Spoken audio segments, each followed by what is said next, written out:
It's John. And John. Oh,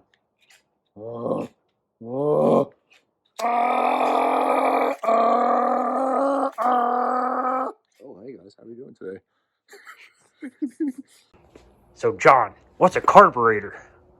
Archaic devices that are way better than fuel injection, in my opinion. Hey guys, how are you doing today? Let's show you. Alright, so we got two carburetors. These are some generic ass carburetors. These aren't even like name brand or anything, but obviously based off of name brand ones. So here, cable driven carburetor. Found on dirt bikes, you could buy one off Amazon. And this here is in specific is a flat slide because it has a flat slide instead of the rounded. I don't get it. Get back! Just wait a second. But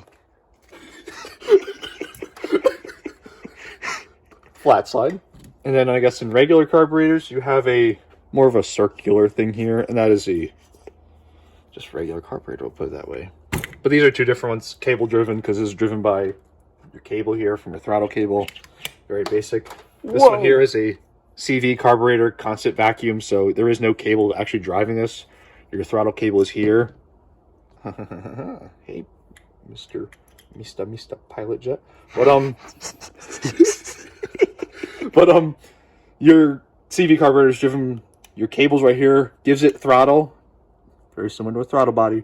But there's actually no cable pulling this slide up, but your vacuum pressure from your engine and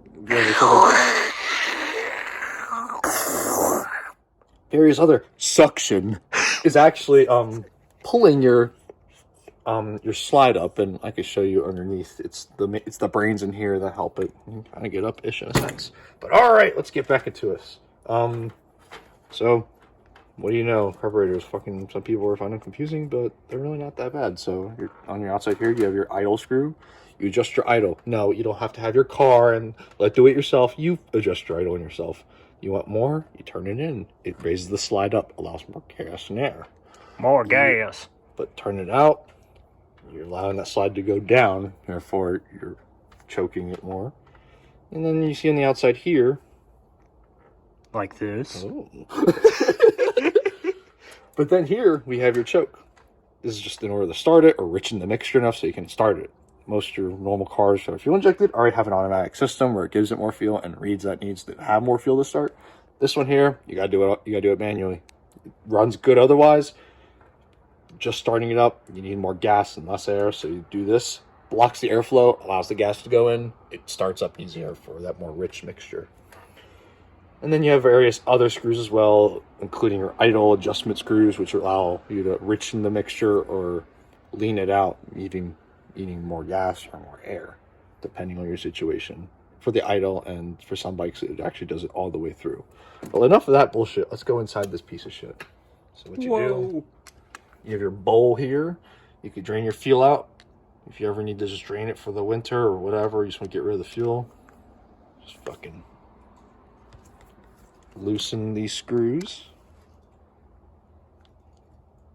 Or these screws are fucking stupid and they're stuck in here and I can't get it loose. Join the Empire. So what you have in the inside here, the inside of your bowl should not be this dirty. This is a red flag automatically. But here, this is kind of a red flag too. Looks like you've been rolling around in the grass a little bit. But you know, you have your float. This is your big thing here. Because when your carburetor is about angled like this, your float allows this to allow more fuel to come in through this needle over here. When you close it up, fuel is not coming anymore. When you open it up, fuel is coming out and filling up in the bowl. And once the bowl is filled up enough, the float goes up with the gas, closes it off, opens up again. It's just the same process. Whoa. But if you're curious where everything else goes, your fuel line goes here, or your fuel goes in there. And where does your fuel go from that point on? I will show you. If you want to open this up, take your slide out, allows the float. And you see right here, this is where the fuel goes in here and it ends up here, and the fuel just pops out through this little like bowl. And the reason that the fuel won't consistently flow, you have a needle right here that it's like a extra plunger, just plunges it up or stops the fuel. That's when the float's going up and down, and then that's how it adjusts there. And a lot of times if your carburetor is leaking from the bowl here underneath with the overflow, that means it's getting too much fuel, and most likely this thing is either stuck open or closed sometimes. You just gotta clean it. That's the thing about carburetors.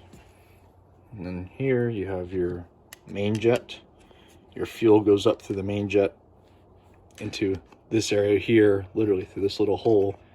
It goes up, and the vacuum pressure allows the air to go back and push the gas back towards the engine, and therefore combustion and shit. This is mainly if you take like your pilot jet out, for example, no, your main jet out for some reason, you can idle off it fine. You just won't get any pressure trying to give it any gas because you're either getting too much or it's just not going to allow it to.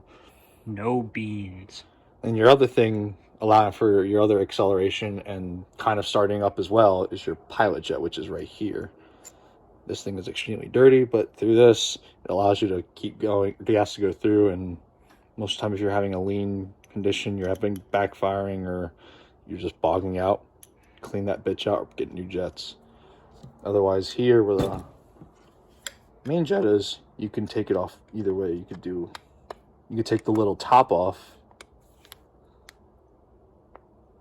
or if you don't take the top off, you could take the whole ass needle off. And motherfucker, that shit comes off. You have your other holes you have to clean up, and that's where the gas mainly goes.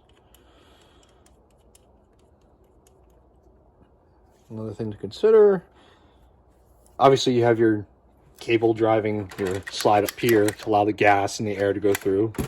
This one here, you don't have a cable to do that. It's vacuum pressure. So what you actually do is you open the top part, and it's going to be where like the vacuum shit is and the diaphragm of the carb is, which is very delicate, and typically don't fuck this up is the main thing. But this is a bad carburetor, so I'm not really caring about it. Plus it's Chinese. You could just get a new one for like 20 bucks. Noise. You pop your diaphragm needles off. Ooh, there we go. Ta-da! So under here is your diaphragm here, which is not the cable, but the vacuum pressure allows this diaphragm to move up and down. As it's pushing up, you know, it seals it. So this thing will go and make vacuum sounds like this, like suction. Suck. But yeah, you have your spring here. And this is where other tuning of the carburetor comes in. Now see, nothing really in there. Just your vacuum pressure. The air goes up there and goes up and down. And your gas is all the way down there. That's where the carburetor goblins live. Yes, precisely. So here, this is where you get to other carburetor tuning as well. Most people will change out jets and mess with that. However, the other basic way to tune it is you have your needle here that goes into the jets. Now in this area here, there's a little screwdriver. Most other ones I've worked with don't really have this necessarily. We'll rip it apart for you guys real quick.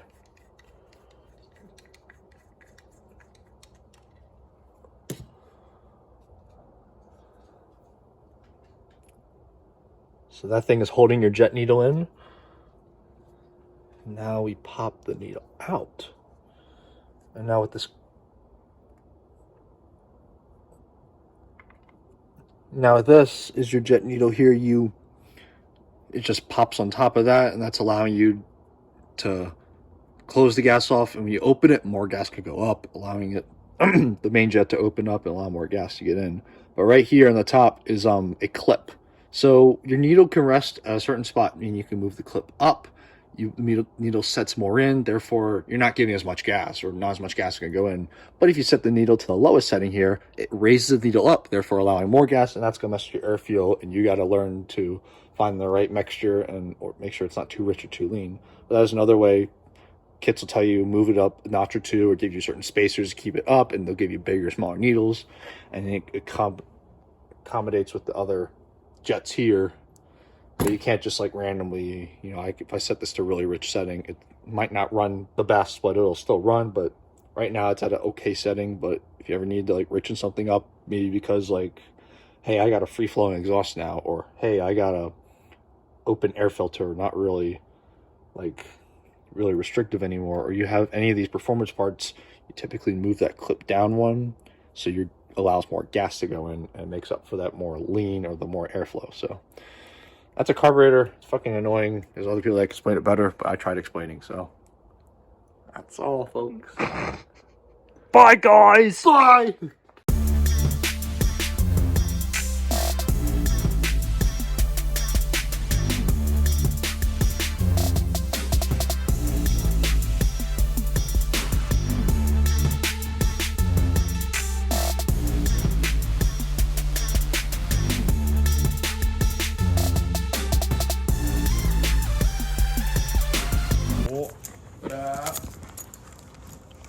Oh. Lining up the chain, look not right.